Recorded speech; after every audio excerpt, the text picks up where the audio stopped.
SA Tourism's acting CEO, Themba Khumalo, says the country is expected to rake in around 88 billion rand in profits from its investment in the Tottenham Hotspur Football Club. Khumalo has sought to clarify reports on a proposed SA government sponsorship of the club, saying the funding was meant to be spent on foreign soil, regardless of the initiative. Documents obtained by online publication Daily Maverick revealed that government is on the verge of finalising a sponsorship deal with the London-based club worth around 1 billion rand. Let's speak now to the DA's Shadow Minister of Tourism, Manny De Freitas, who joins us live now. Thank you so much for your time. We heard from that briefing earlier on from SA Tourism seeking to clarify what's going on here. What's your take? Well, the briefing provided more questions than answers, to be honest. We were expecting to have some clarity. First of all, they confirmed that there was no kind of scientific basis on how they chose the club in the first place. They say that it was because we want to maximize our exposure. But the point is that South Africa is an easy sell. We don't need to, like in Rwanda, after a genocide war where they have to try and change their image, improve it, and make it come across as a good destination. South Africa already has that. We have a good reputation for being a beautiful country, great people, culture, cuisine, everything that goes with it. So it's not like we need to sell the country again. What we should be doing is pumping that 1 billion rand locally to helping with enterprises who've been suffering during COVID and now during load shedding, where they've been losing, enterprises have been losing companies, jobs, closing companies. And it's getting more and more difficult, particularly with load shedding. So what government should be doing is rather spend the money on local resources, perhaps building infrastructure, assisting enterprises, and making our product even better than what it is. We don't need another organization, be it a football club or whatever, to tell the world how wonderful we are. We've got it already. We're an easy sell. We've got a great location. We're time-wise, we're directly in the same timeline as Europe, which is our main tourist attraction, where our main tourist markets come from. So it's very easy to sell. So it's a little disappointing that in the midst of this load shedding pandemic, if you like, we are now trying to spend money externally. So I have two questions at the back of that. I'll start with one. Are we really still an easy sell when you look at load shedding, crime, and some of the concerns that are being raised right now? Well, what you're talking about is exactly why I'm saying we should rather be spending our money locally. We should be spending it to get rid of load shedding, or at least assist in the meantime, the interim, to help these enterprises locally. We've got some wonderful initiatives that are taking place in townships, for example, or in villages, but yet our tourists can't get to those villages in the first place. So we should be building infrastructure. So you're quite right. We should be concentrating on that exact point. Yes, it's still an easy sell, but it's going to become, and it is becoming more and more difficult with load shedding and everything that goes with it. And that is exactly why we should be spending it locally. Watching the briefing earlier on, these questions did arise that why can't the money be prioritized to something else more meaningful for the country? And I'm keen to hear your thoughts then on this one, because the acting CEO responds and says that the money that is invested in tourism isn't money that is required for other needs in the country.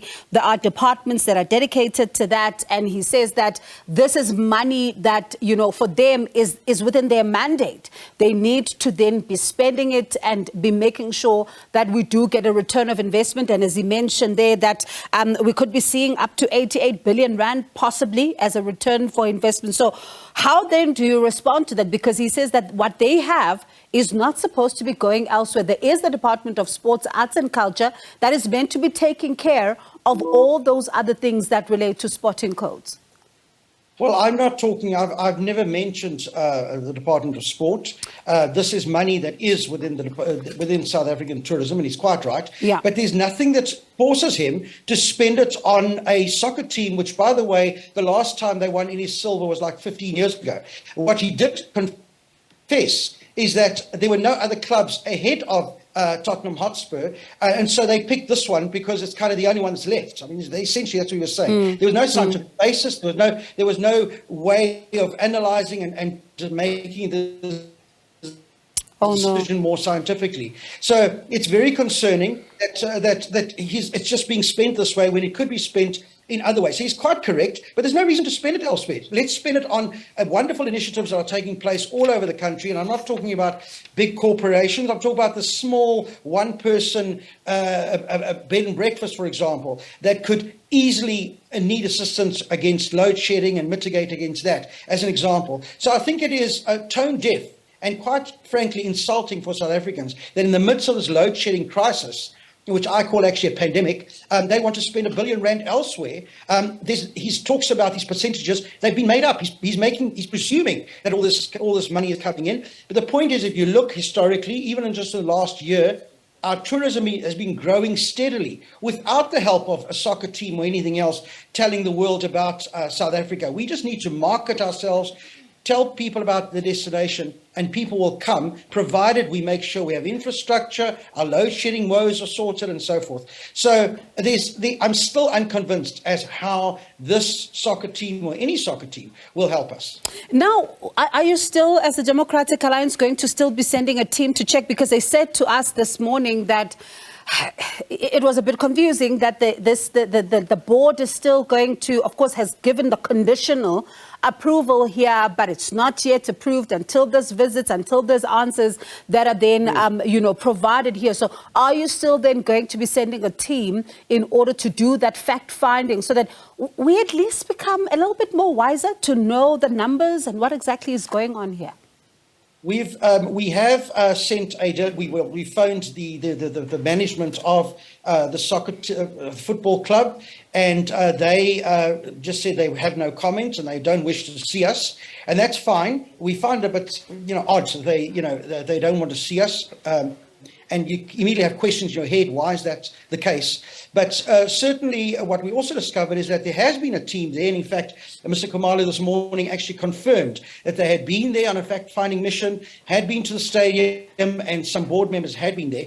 And if you read international papers this morning, you see that in fact the signature of this memorandum of understanding was to be signed this week. So I suspect that it's going to be held back because of the media attention. It's now in the public eye, and they may well be backtracking and holding back. But international papers are saying that it was going to be signed this week.